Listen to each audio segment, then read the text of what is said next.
Hello everyone, welcome to our YouTube channel. So our today's topic is advantage of cooperative society and disadvantage of cooperative society. First we will discuss advantages of cooperative society. So first point हमारे पास क्या है, easy to organize. A cooperative society is a voluntary organization. It requires only 10 adult members for its formation. So its registration is also very simple. So it is easy to organize. तो क्या बोलेंगे, जो cooperative society है, ठीक है, ये organisation जो है वो क्या एक वॉलेंट्री ऑर्गेनाइजेशन है, ठीक है. तो इसमें क्या बोलेंगे, सिर्फ कोई 10 अडल्ट मेंबर्स की ज़रूरत है इसकी फॉर्मेशन के लिए, ठीक है. सो जिसकी वजह से इसकी जो रजिस्ट्रेशन है वो भी क्या है, काफ़ी सिंपल है, ठीक है. तो क्या बोलेंगे, इसीलिए हम क्या बोलेंगे इसे, कि इसे ऑर्गेनाइज करना काफ़ी ज़्यादा ईजी है.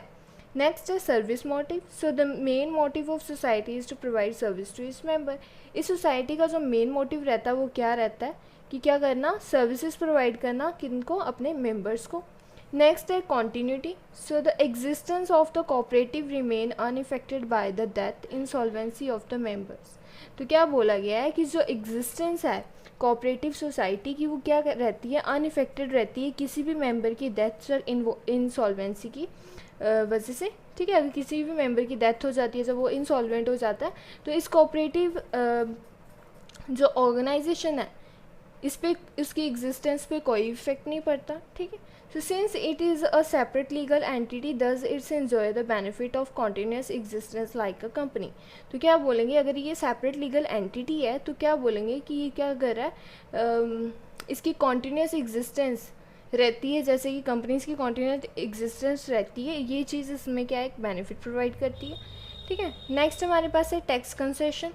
सो law provides tax concession and exemption to cooperative societies as a matter.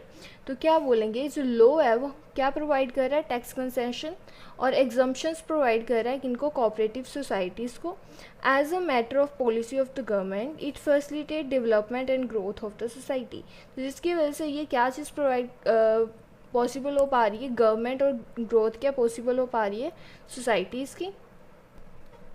Next is stability. So it is the most fittest form of organization where the basis of government is democracy, socialism. तो क्या बोलेंगे, hence it is very suitable for the countries like India. तो क्या बोलेंगे, ये काफ़ी ज़्यादा most fitted form है ऑर्गेनाइजेशन की, किस चीज़ के लिए, basis of government like democracy और सोशलिज्म के लिए, ठीक है. तो इसलिए हम क्या बोलेंगे कि ये जो इंडिया जैसी कंट्री है हमारी, ठीक है, हमारी कंट्रीज़ के लिए काफ़ी ज़्यादा सूटेबल है.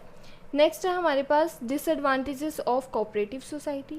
सो डिसएडवांटेजेस क्या है इसकी, limited capital. The cooperatives are not in a position to large capital. तो क्या बोलेंगे, ये जो कोऑपरेटिव सोसाइटीज़ हैं ये लार्ज कैपिटल की पोजीशन में है नहीं, ठीक है. तो जिसकी वजह से इसकी जो कैपिटल क्या रहती है वो लिमिटेड कैपिटल रहती है. Rift among members. So it has been observe that the difference generally crop up among the members due to the clash of interest. तो क्या बोलेंगे कि जो हर एक बंदे का अलग अलग इंटरेस्ट रहता है, ठीक है. सो इन क्लैश ऑफ इंटरेस्ट की वजह से क्या है कि क्या ज़्यादातर मेंबर्स के बीच में रिफ्ट के चांसेस क्या रहते हैं, ज़्यादा रहते हैं. नेक्स्ट है lack of secrecy. So the functioning of the society is expose to all the members. क्या बोला है, जो फंक्शनिंग है इस जो सोसाइटी की वो ज़्यादातर क्या रहती है, एक्सपोज रहती है, सभी के सभी मेंबर्स को पता रहता है कि सोसाइटी में क्या फंक्शनिंग हो रही है. So it becomes very difficult to maintain secrecy about the trade secrets. तो क्या बोला गया है कि काफ़ी ज़्यादा डिफ़िकल्ट रहता है कि हम अपने ट्रेड सीक्रेट से रिलेटेड क्या करें, सीक्रेसी को मेंटेन करके रखें. तो जिसकी वजह से सीक्रेसी में लैक के चांसेस ज़्यादा है. So no scope of growth, only the members of the society are its customer. तो क्या बोला गया, जितने भी जो मेंबर्स हैं सोसाइटी के, सिर्फ वही क्या है सोसाइटी के customer. So therefore there is a very little scope of its growth and expansion.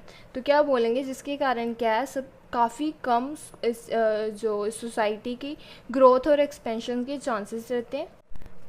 So next point क्या है हमारे पास, inefficiency of management. So the management of society is generally in the hands of the person who have no technical knowledge and experience. तो क्या बोलेंगे, जो society की जो मैनेजमेंट है वो किन लोगों के हाथ में रह रही है, जिनके पास कोई भी टेक्निकल नॉलेज नहीं है, किसी तरह का कोई एक्सपीरियंस नहीं है, so the services of the specialist can't be hired because of the lack of fund. तो क्या बोला गया है, जो सर्विसेज है किसी भी तरह के स्पेशलिस्ट को हम सर्विसेज प्रोवाइड करने के लिए हायर नहीं कर सकते, किसकी वजह से, लैक ऑफ फंड, क्योंकि हमारे पास फंड की कमी है। So these factors bring inefficiency in the management, जिसकी वजह से यही जो फैक्टर्स हैं जो क्या कर रहे हैं, हमारी जो मैनेजमेंट है उसमें क्या कर रहे हैं, इनएफिशिएंसी क्रिएट कर रहे हैं। With this our topic is finished. Thank you for watching our videos. Please share and subscribe the channel.